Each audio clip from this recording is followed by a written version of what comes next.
राधे राधे, हर हर महादेव। ईश्वर की कृपा से आप सभी लोग प्रसन्नचित्त होंगे।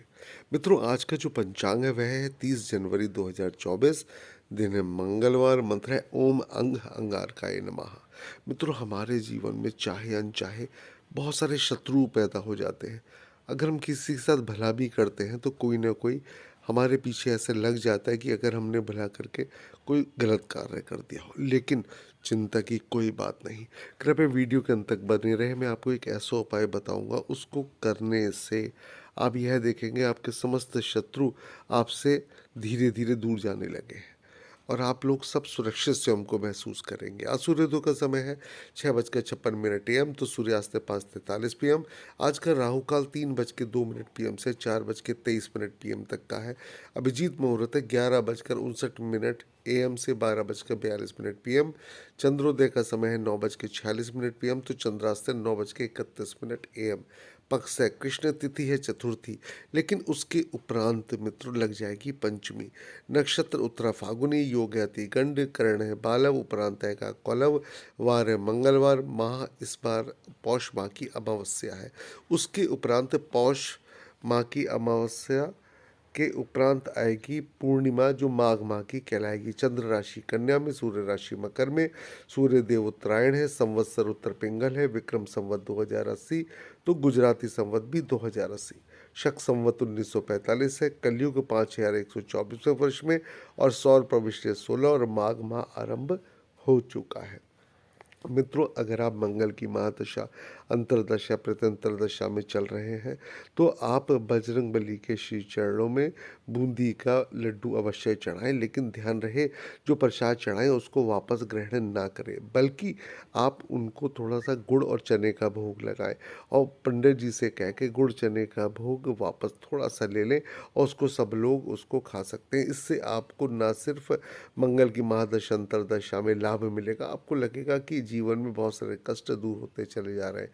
अदिशा शूल उत्तर दिशा में है, नक्षत्र शूल भी उत्तर दिशा में है, अग्निवास पृथ्वी पर है। इसका मतलब है मित्रों, आज हवन करने अथवा करवाने का बेहद शुभ दिन है। चंद्रवास दक्षिण दिशा में है। आज देवादिदेव महादेव माँ पार्वती के साथ कैलाश पर है। राहुवास पश्चिम दिशा में है। आज दिन की शुभ मुहूर्त है, चर की चौघड़िया है 9:38 AM से 10:59 AM। 10:59 AM से 12:20 PM लाभ का मुहूर्त। अमृत काल है 12:20 PM से 1:41 PM। 3:02 PM से 4:23 PM और रात्रि के शुभ मुहूर्त है 7:23 PM से 9:02 PM। 10:41 PM से 12:20 रात्रि का प्रथम पहर AM। 12:20 AM से 1:59 AM अमृत काल है और चर मुहूर्त है 1:59 AM से 3:38 AM। आज का विजय मुहूर्त है 2:08 PM से 2:52 PM। मित्रों, विजय मुहूर्त में आप कोई भी मुकदमा इत्यादि से संबंधित कार्य आप आरंभ कर सकते हैं। इससे शास्त्रों के अनुसार आपको विजय मिलने की पूरी पूरी संभावनाएं बन जाती है। मित्रों, अगर आज के दिन आपसे कोई भी व्यक्ति धन मांगता है, भले ही आपका कितना ही क्लोज रिश्तेदार क्यों ना हो, आप उसको बिल्कुल भी मत दीजिए। क्योंकि अगर आपने मंगलवार को किसी को भी ऋण दिया है तो आपको उसको वह वापस नहीं प्राप्त होगा। और मंगलवार को ही ऋण लेना भी नहीं चाहिए, नहीं तो वापसी में उसमें आपको प्रॉब्लम्स हो सकती है। दिशाशूल उत्तर दिशा में है, योग निवास नैऋत्य कोण में है, गुरु तारा उदित है, शुक्र तारा उदित है, चंद्र स्थिति कन्या राशि में है। आज व्रत और मुहूर्त में सूती का स्नान है।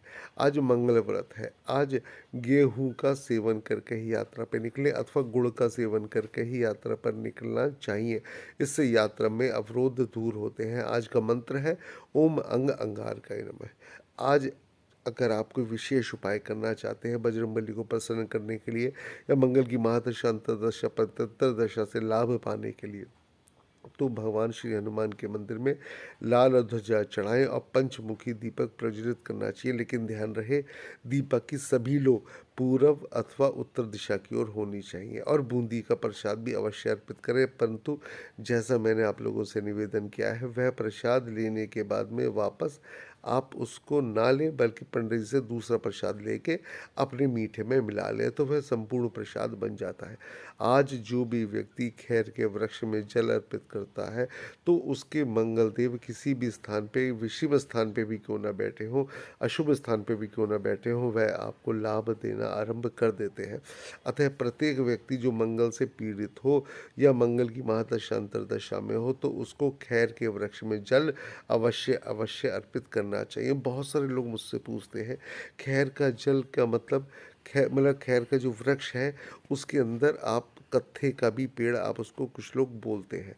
बजरंग, आपके शत्रु बहुत अत्यधिक के आपको परेशान कर रहे हैं, आप बहुत परेशान हो चुके हैं, आपका प्रतिष्ठा भी दांव पे जैसे लगी है, तो उन सबसे छुटकारा पाने के लिए बजरंगबली के दाहिने चरण के पास में देसी घी का दीपक प्रज्वलित करें। ध्यान रहे दीपक की लौ पूर्व अथवा उत्तर दिशा की ओर ही होनी चाहिए, और एक मिट्टी के दिए में कपूर रखकर जलाएं और 7 बार हनुमान चालीसा अथवा बजरंग बाण का पाठ धीरे धीरे करिएगा। ध्यान रहे जब तक कपूर जलते रहना चाहिए, उसके उपरांत जब कपूर की राख ठंडी हो जाए तब उसका तिलक लगाकर माथे पर ही घर से निकलना चाहिए। इससे जो भी आपके शत्रु आपकी ओर देखेंगे वह स्वयं निस्तेज होते चले जाएंगे। उनके अंदर की शत्रुता की भावना ना सिर्फ दूर होगी बल्कि उनको लगेगा कि अब तो भैया इससे बचने में ही हमारी भलाई है। आप सभी जानते हैं कि बजरंग बली में कहते भी हैं कि अगर कोई रोग भी होता है तो कौन ही जानत है जग में, कभी संकट मोचन नाम तिहारो।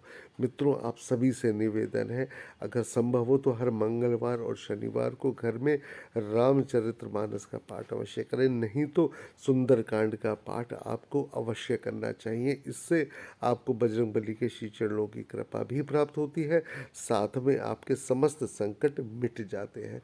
आप ये बिल्कुल ना सोचें, कभी कभी कुछ लोग कहते हैं हमारे पास समय नहीं होता, तो उसको भी आप देखिए, अपने लिए अपने कार्य करेंगे तो लाभ आप ही को मिलेगा। आज आपको वह कथा सुनाने जा रहा हूँ जब रावण बहुत परेशान हो गया।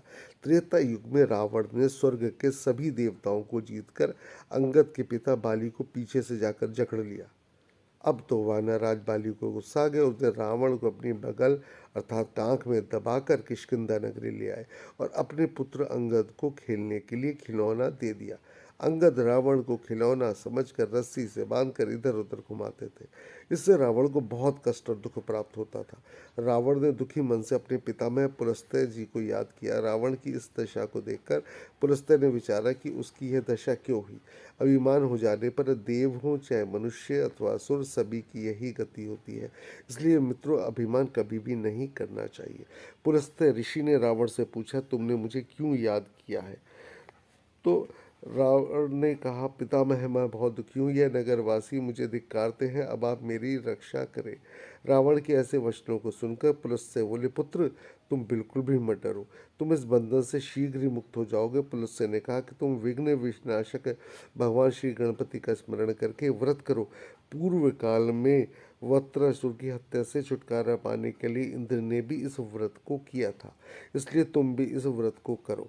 रावण ने भक्ति पूर्वक इस व्रत को किया और बाली के बंधन से मुक्त होकर पुनः अपने राज्य को न सिर्फ प्राप्त किया बल्कि धन और संपदा प्राप्त की। तो मित्रों, गणपति का व्रत ऐसा ही है। तो हम में से प्रत्येक व्यक्ति को जब लगे कि अब तो बहुत कष्ट है, तो भैया इस व्रत से अच्छा और साधारण सा छोटा सा व्रत है, और प्रभु तो आपके भाव के भूखे हैं, आप उनके श्री चरणों में अपने आप को अर्पित कर दें। आप देखें कितनी जल्दी हम आपकी पीड़ाओं का निवारण होता है। राधे राधे मित्रों, हर हर महादेव। ईश्वर से प्रार्थना करता हूँ आप सब लोग दिन दूनी रात चौगनी तरक्की करें। राधे राधे।